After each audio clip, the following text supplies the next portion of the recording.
నమస్కారం. ఈరోజు మనం జూలై 1, 2025 నాటి కొన్ని ముఖ్యమైన కరెంట్ అఫైర్స్ విషయాలను కొంచెం లోతుగా చూద్దాం. మన దగ్గర ఒక బులెటిన్ ఉంది. అంటే మా ఉద్దేశం ఏంటంటే ఈ వార్తల్లోని ముఖ్యాంశాలను ముఖ్యంగా కొత్తగా వింటున్న వాళ్లకు కూడా సింపుల్గా తేలిగ్గా అర్థమయ్యేలా చెప్పడం. కొన్ని ఆసక్తికరమైన విషయాలున్నాయి. ఉదాహరణకి జీఎస్టీకి 8 ఏళ్లు నిండడం, కోల్హాపురి చెప్పుల వివాదం ఒకటి, ఒక కొత్త మొక్క దొరికిందట, ఇలాంటివి. సరే, మరి స్టార్ట్ చేద్దామా? మొదటగా జీఎస్టీ. దీనికి 8 ఏళ్లయ్యే కదా. చాలామందికి దీని గురించి అంతో ఇంతో తెలుసు, కానీ బేసిక్స్ ఇంకా కొంచెం క్లారిటీ కావాలేమో. అసలు జీఎస్టీ అంటే ఏంటి, సింపుల్గా చెప్పాలంటే? తప్పకుండా. జీఎస్టీ అంటే గూడ్స్ అండ్ సర్వీసెస్ ట్యాక్స్. సింపుల్గా చెప్పాలంటే ఇంతకుముందు చాలా పన్నులుండేవి. Excise duty, VAT, service tax, ఇలా రకరకాలుగా. అవును, చాలా ఉండేవి. వాటన్నిటినీ తీసేసి వాటి ప్లేస్లో వచ్చిన ఒకే పరోక్ష పన్ను ఇది. ఒకే దేశం ఒకే పన్ను అనేది దీని కాన్సెప్ట్. జూలై 1, 2017న దీన్ని తెచ్చారు, రాజ్యాంగ 101వ సవరణ ద్వారా. ఓకే. మెయిన్ ఉద్దేశం ఏంటంటే దేశం మొత్తం ఒకే మార్కెట్లా చేయడం, వ్యాపారం ఈజీ అవ్వడం. రైట్. మరి ఈ 8 ఏళ్లలో జీఎస్టీ ఎలా నడిచింది? ఏమైనా పెద్ద మార్పులు అంటే విజయాల్లాంటివి ఉన్నాయా? కొన్ని ముఖ్యమైన విజయాలున్నాయి.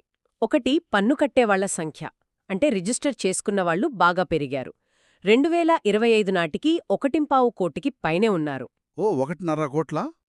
1.45 కోట్లు. అలాగే నెలవారీ వసూళ్లు కూడా బాగా పెరిగాయి. అంటే యావరేజ్గా 2025 ఆర్థిక సంవత్సరంలో నెలకు 1,65,000 కోట్లొస్తున్నాయి. ఓకే. ఇంకా ఎక్స్పోర్టర్స్కి ఐజీఎస్టీ రీఫండ్స్ ఉంటాయి కదా, అవి కూడా కస్టమ్స్, ఐస్ గేట్ పోర్టల్ ద్వారా చాలా స్పీడ్గా వస్తున్నాయి. ఇది వ్యాపారాలకు ప్లస్ పాయింట్. అంటే స్థూలంగా చూస్తే లెక్కల ప్రకారం బాగానే ఉన్నట్టుంది. మరి క్షేత్రస్థాయిలో అంటే వ్యాపారులు ఎదుర్కొంటున్న ఇబ్బందులేమైనా ఉన్నాయా, సవాళ్లు? ఉన్నాయి, ఖచ్చితంగా ఉన్నాయి. ఎక్స్పోర్ట్ రీఫండ్ స్పీడ్గా ఉన్నా, జీఎస్టీ పోర్టల్ ద్వారా చేసే కొన్ని వేరే రీఫండ్స్, అవి రావడానికి కొన్నిసార్లు 90 రోజులు కూడా పడుతుందట. 90 రోజులా? అది చాలా ఎక్కువే. అవును. ఇంకా చిన్న, మధ్య తరహా వ్యాపారాలకు టెక్నాలజీ వాడకం, రూల్స్ ఫాలో అవడం, ఇవన్నీ ఇంకా కొంచెం కష్టంగానే ఉన్నాయి. రాష్ట్రాలు కూడా కొంచెం ఆందోళన పడుతున్నాయి. వాళ్ళ పన్నుల అధికారాలు తగ్గాయని, ఫైనాన్షియల్గా కంట్రోల్ పోయిందని ఫీలవుతున్నారు. అర్థమైంది. అంటే ఆదాయం పెరిగినా దీన్ని ఇంకా సింపుల్ చెయ్యాలి, అందరికీ సులభంగా ఉండాలి అన్నమాట. బహుశా అందుకేనేమో జీఎస్టీ 2.0 గురించి మాట్లాడుతున్నారు. సరే, ఈ ఆర్థిక విషయం నుంచి కొంచెం వేరే టాపిక్కి వెళ్దాం. ఇది చాలా ఇంట్రెస్టింగ్. ప్రాడా అనే ఒక పెద్ద ఫారిన్ ఫ్యాషన్ కంపెనీ మన కొల్లాపురి చెప్పుల్లాంటి డిజైన్ను చూపించింది. అది పెద్ద వివాదం అయింది కదా. అప్పుడు ఈ జీఐ ట్యాగ్ అనే మాట బాగా వినిపించింది. అసలేంటిది జీఐ ట్యాగ్? జీఐ అంటే జియోగ్రాఫికల్ ఇండికేషన్, తెలుగులో భౌగోళిక సూచిక అంటాం. అంటే ఒక వస్తువుకి అది తయారయ్యే ప్రాంతం వల్ల ఒక స్పెషల్ క్వాలిటీ, పేరు వస్తే దానికి ఈ ట్యాగ్ ఇస్తారు. ఉదాహరణకి డార్జిలింగ్ టీ ఉంది, లేదా బనారస్ చీరలు, తిరుపతి లడ్డు, ఇవన్నీ జీఐ ట్యాగ్ ఉన్నవే. ఇది ఆ వస్తువు ఒరిజినల్ అని, ఆ ప్రాంతపు వాళ్ల హక్కు అని కాపాడుతుందన్నమాట. దీనికి మన దేశంలో 1999లో ఒక చట్టం కూడా ఉంది. మరి కొల్హాపూరి చెప్పులకు జీఐ ట్యాగ్ ఉందంటున్నారు. అలాంటప్పుడు ప్రాడాలాంటి కంపెనీ ఆ డిజైన్ ఎలా వాడింది? ఇక్కడేదో కన్ఫ్యూజన్ ఉన్నట్టుందే. అవును, ఇక్కడే అసలు పాయింట్.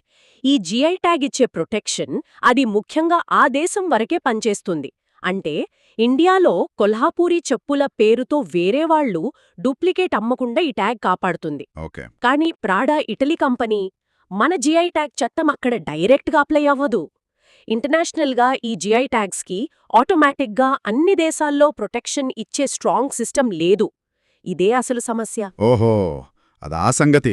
లాంటి ఇంటర్నేషనల్ పేటెంట్ గొడవలు వచ్చాయి, గుర్తుందా? అవును, గుర్తుంది. అంటే మన లోకల్ ప్రొడక్ట్స్కి, మన ఆర్టిస్టుల స్కిల్స్కి ఇండియాలో రక్షణ ఉన్నా బయట దేశాల్లో ఈజీగా కాపీ కొట్టేయొచ్చు అన్నమాట. ఇది నిజంగా ఆలోచించాల్సిన విషయమే.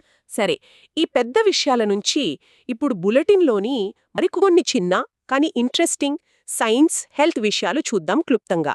ద్వితీయ కాలుష్య కారకాలు అంటున్నారు. సెకండరీ పొల్యూటెంట్స్ అంటే ఏంటివి?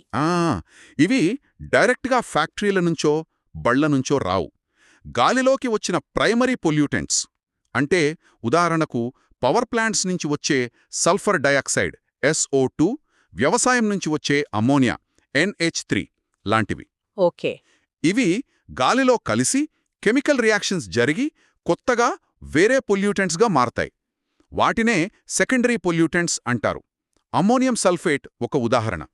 ఇది మన దగ్గర PM2.5 పొల్యూషన్లో, అంటే ఆ చిన్న దుమ్ము కణాల కాలుష్యంలో దాదాపు 34% వరకు ఇదే కారణం తెలుసా? 34%. అమ్మో, అవును. ఇది హెల్త్కి చాలా డేంజర్. Alter magnets. అవును. ఇదేదో సైన్స్ ఫిక్షన్ సినిమాలో పేర్లా ఉంది. ఏంటిది? ఇది నిజంగా చాలా ఇంట్రెస్టింగ్. హ్మ్. సైంటిస్టులు కొత్తగా కనిపెట్టిన ఒక స్పెషల్ మ్యాగ్నెటిక్ మెటీరియల్, CRSB అంటారు దాన్ని. ఇది మామూలు మ్యాగ్నెట్లా బయటకు అట్రాక్ట్ చేయదు, మ్మ్. కానీ లోపల దాని అణువుల అమరిక చాలా విచిత్రంగా ఉంటుంది. దానివల్ల కరెంట్ పాస్ అయ్యే డైరెక్షన్ని బట్టి దాని ప్రాపర్టీస్ మారిపోతాయి. కొన్నిసార్లు ఒక రకంగా N టైప్, ఇంకోసారి ఇంకో రకంగా P టైప్ కండక్టర్లా పనిచేస్తుంది.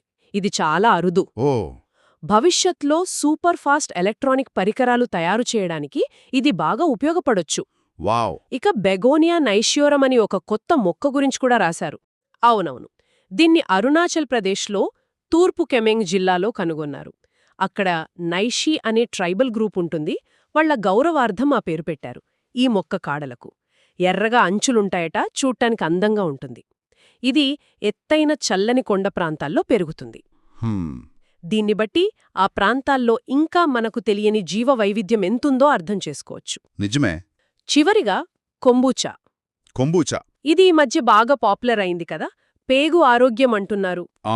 కొంబూచా అంటే టీని పులియబెట్టి ఫర్మెంట్ చేస్తారు కదా, ఆ డ్రింక్.